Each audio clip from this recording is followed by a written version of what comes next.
Hello viewers, आपका हमारे YouTube channel पे बहुत बहुत स्वागत है। इस वीडियो में हम बात करेंगे इंडियन हिस्ट्री की। इंडियन हिस्ट्री को पढ़ने से पहले हमें डेट लाइन का आना बहुत ज़रूरी है। अगर हमें डेट लाइन आती है तो हम हिस्ट्री को आसानी से समझ सकते हैं। फॉर एग्ज़ाम्पल, गौतम बुद्ध का जो जन्म हुआ था वो 563 बीसी में हुआ था और इनकी मृत्यु 483 बीसी में हुई। अब इस बात को लेकर बहुत से स्टूडेंट कंफ्यूज होते हैं कि 563 तो बड़ा नंबर है 483 में, फिर ऐसे में कैसे हम इनके बर्थ ईयर को काउंट करते हैं या पढ़ते हैं। इसी बात को समझने के लिए हम डेट लाइन को पढ़ते हैं।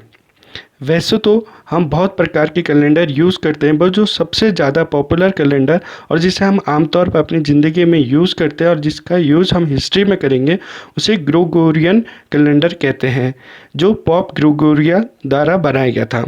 यह कैलेंडर ईसा मसीह के जन्म से शुरू होता है, यानी ईसा मसीह के जन्म के बाद जो भी हम डेट लिखेंगे उसे हम इंक्रीजिंग ऑर्डर में लिखेंगे और उनके बर्थ से पहले जो भी डेट होगी उसे हम डिक्रीजिंग ऑर्डर में लिखेंगे।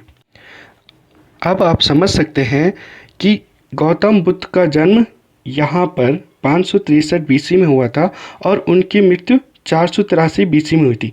यानी जब ईसा मसीह को जन्म लेने में 563 वर्ष थे, उस टाइम पे गौतम बुद्ध का जन्म हुआ था।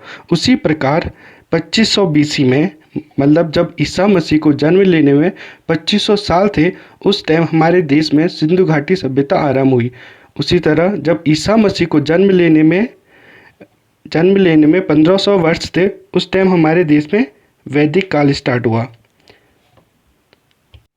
जिसमें 1500 से 1000 के पीरियड को हम कहते हैं ऋग्वेदिक वैदिक काल और 1000 से 600 साल तक के पीरियड को कहते हैं हम उत्तर वैदिक काल। उसी तरह 712 ईस्वी में यहाँ पर कहीं सबसे पहले हमारे देश में मुस्लिम आक्रमण हुआ जो मोहम्मद बिन कासिम ने किया। उसी तरह दिल्ली सल्तनत 1206 से 1526 तक चली और 1526 से लेकर 1857 पर हमारे देश में मुगलों ने राज किया। आइए अब हम ये BC, CE और AD क्या है इसके बारे में पढ़ते हैं। यहाँ पर आप देख रहे होंगे कि AD का मीन है एनो डोमिनी, जो एक लैटिन भाषा का शब्द है जिसका मतलब होता है वो ईयर जिसमें जीसस क्राइस्ट का बर्थ हुआ था। BC मतलब बिफोर क्राइस्ट, मतलब जीसस क्राइस्ट के बर्थ से पहले जो टाइम था उसे हम BC से या हिंदी में ईसा पूर्व से डिनोट करते हैं। C का मतलब है कॉमन एरा। कॉमन एरा वो ईयर जिसमें जीसस क्राइस्ट के बर्थ के बाद हम काउंट करते हैं, इसे हिंदी में हम ईस्वी लिखते हैं। BCE, जैसे हम इसको कॉमन एरा लिख रहे हैं वैसे ही हम BC को BCE लिख सकते हैं, जिसे बिफोर कॉमन एरा कहते हैं। हिंदू कैलेंडर को हम विक्रम संवत कहते हैं, जो 57 BC में स्टार्ट हुआ था। इसको स्टार्ट उज्जैन के राजा विक्रमादित्य द्वारा किया गया था, जब उन्होंने शकों को पराजित किया था। उसके बाद जो इंडियन गवर्नमेंट जो कैलेंडर यूज़ करती है उसे हम शक संवत कहते हैं, जो 78 AD में कुषाण वंश के महान शासक कनिष्क द्वारा स्टार्ट किया गया था। इन्होंने भी कश्मीर में शकों को हराया था, उस टाइम पे ये कैलेंडर जारी किया गया था।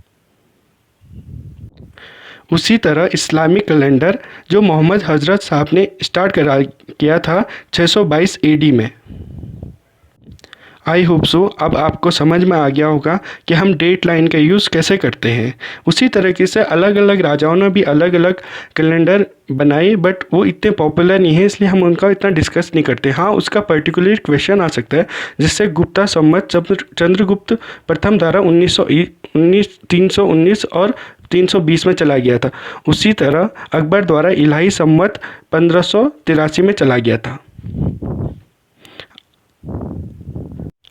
इस वीडियो में इतना ही, मिलते हैं नेक्स्ट वीडियो में। Thank you so much.